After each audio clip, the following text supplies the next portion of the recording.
A bill at the state legislature aims to identify racial profiling in our state. Political specialist Sean Boyd live right now at the Denver jail to explain exactly how this bill would work. Sean? Now, Jim, here's what we know. People of color are vastly overrepresented in our jails and prisons. What we don't know is where along the criminal justice pipeline that racial disparity begins. Stop, white lady, because we do know, right? This is not a mystery wrapped in an enigma. We know exactly where this begins. The fact that you are reporting that you don't know is hogwash, as my southern brethren would say. We do know where the disparities start as far as the criminalization of black and brown babies starts before they reach your jail. And I want you to follow me here, right? We need to expand what we think of in America as the criminal justice system. And at this point, based upon the statistics, based upon the data, based upon the numbers, not any philosophy, just based upon the data alone, we now must include America's educational system inside of the criminal justice system. Because that's where they begin to criminalize black and brown people. The criminalization of black and brown people begins in kindergarten. This is no longer, in this day and age, for black and brown people, two separate institutions. It's one institution enacting one policy, and that policy is racism. That's what it is. Or can I ask you a question? If you don't think police target people because of their skin color, Brother Jeff Bard says just ask any African American. Have you ever heard the words, "you fit the description"? Yes, too many times. It was my car, and they said, you fit the description of a car that looked like it was stolen. I fit the description of a guy in Detroit that committed a murder. There is not a black man that I know of that hasn't heard the words, "you fit the description."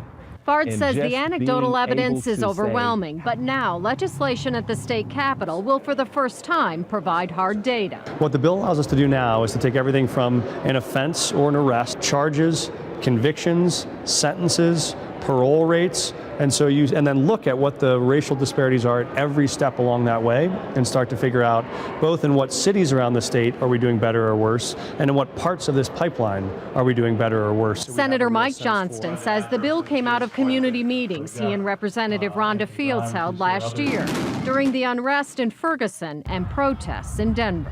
This was one of the things that came out first from both sides was we wish we knew where to start by at least knowing where all these disparities begin and how they get so significant. Because you have to know where the arm is broken to know where to cast it, and then there are different treatments depending on where it is that you find the biggest problem. Hey, I like that analogy, but let's take it one step further, right?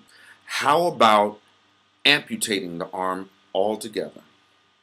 Police, prosecutors, public defenders, civil rights advocates, and the Ministerial Alliance all support this legislation, which I can tell you is unusual at the Capitol. Specifically, what this does is it enables computer systems in law enforcement, the judicial system, Department of Corrections, and parole to talk to each other. So the data that, again, already exists in these systems can be assembled in one report.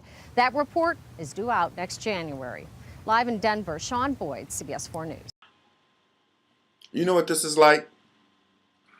This is like if you go to your HR person and you say that someone is harassing you on the job. This is the system's way of saying, we'll get back to you on that. We're going to take a look at that. Yes, that's terrible.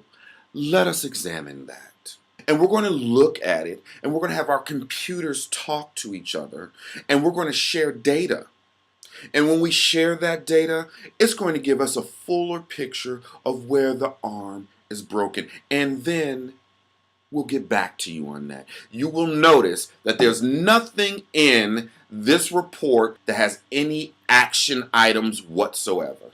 This is how the system maintains the status quo. This is how the system pretends it's doing something when in actuality it continues to do nothing. It's 2015 and you're telling me that you're just now wanting to examine and you're just now creating legislation to view the criminalization of black and brown people and our overrepresentation inside of the system? Really?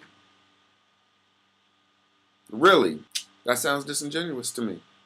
It sounds disingenuous to me. I'm just saying. Put your hands behind your back, Kevin. You're under arrest. Put your hands behind your back. I'm going to take you to jail. Okay? First of all, okay, listen to me. You have none of this tear stuff. You have the right to remain silent. Anything you say can and will be used against you in a court of law. You have a right to have an attorney present while you are questioned. If you can't afford to hire one, the court will appoint you one. Do you understand that? Say yes or no. You do. Okay, let's have a seat in the back seat. So when you stop crying and getting all hysterical, I'll talk to you, okay?